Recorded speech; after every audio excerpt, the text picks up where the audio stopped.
Today we are joined by Dr. Don Hampson, the founder of Plato. Don, as the founder of Plato, can you tell us a little bit about the history of the company and the investment team? Well, we're coming up for our 10th anniversary actually, so we've been around for a while, but it's really only been the last 5 years when we've focused on our income strategies that we've brought those to market to retail investors. But a good solid grounding of 10 years of performance. And the investment team? The investment team we've added over the time, but I mean a lot of them have worked with me not only just at Plato, but in prior lives when I was at State Street, so there's quite a few ex-State Street people there.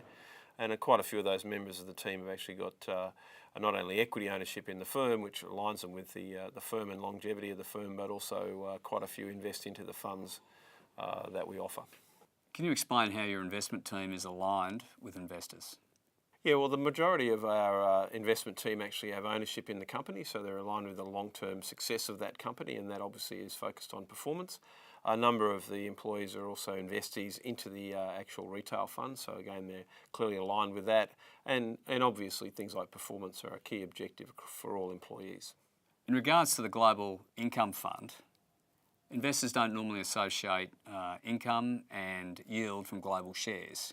Can you explain why investors should diversify their sources of income?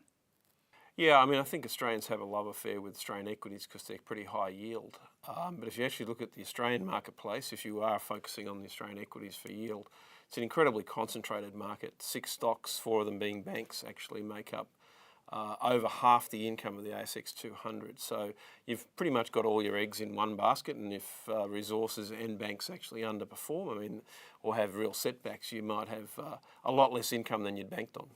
So looking to much more diversified areas for sources of income, I think is quite important for Australian investors. Don, I'd now like to spend a little bit more time on the investment process behind Plato, with a particular reference to the Plato Global Shares Income Fund. What are the investment objectives of the fund?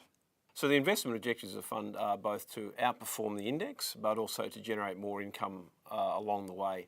I mean, specifically, we're trying to get about 4% more income than the MSCI World, which means equates to around 6% at the moment of income. What are the sources of income for the investment strategy? Well, income to us is purely dividend income, so the sources are receiving dividends from global shares. We don't include a regular income like the realisation of capital gains in that income target because it is very irregular. Some years you have it and some years you don't. So it's all dividend income. And there's no buy right process within the strategy or derivative premium as a source of income? No.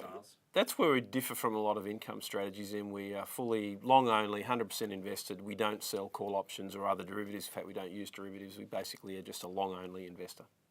Your strategy focuses on income and the payment dates of stocks paying dividends. Can you explain the investment strategy? Yeah, well, basically we buy stocks to generate income, but you don't necessarily need to own a stock for the whole 12 months to receive a dividend. In fact, in global shares, quite a few stocks only pay a single fairly large annual dividend.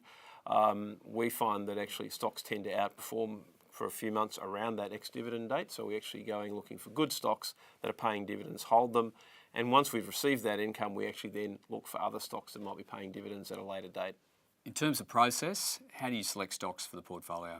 Well, clearly they have to be dividend payers. So we're looking for stocks that pay good regular dividends, but we also don't want to pay too much for stocks. So we look at the valuation of stocks, we look at how good their business is going, and we want to buy arguably high quality stocks across the world. And particularly, I think it's important if you're focusing on dividends, you want to try and avoid the opposite, which are the low quality dividend traps. How do you manage the equity position once the stock has paid its dividend? So basically, it's a good sell discipline for us is that once a stock has gone ex-dividend, we review whether we want to still own that stock. There are often other stocks that are paying good dividends at a later date, so we'll review that ownership and may actually trade out and buy other stocks to provide further income. You talk about dividend traps. Can you explain this terminology to investors? Yeah, I mean, one of the traps, I think, of income investing is that the highest yielding stocks are often the ones you want to avoid. They're what we call the dividend traps. They're trading on a high historic dividend yield, often largely because the share price has collapsed relative to its dividend that it paid last year.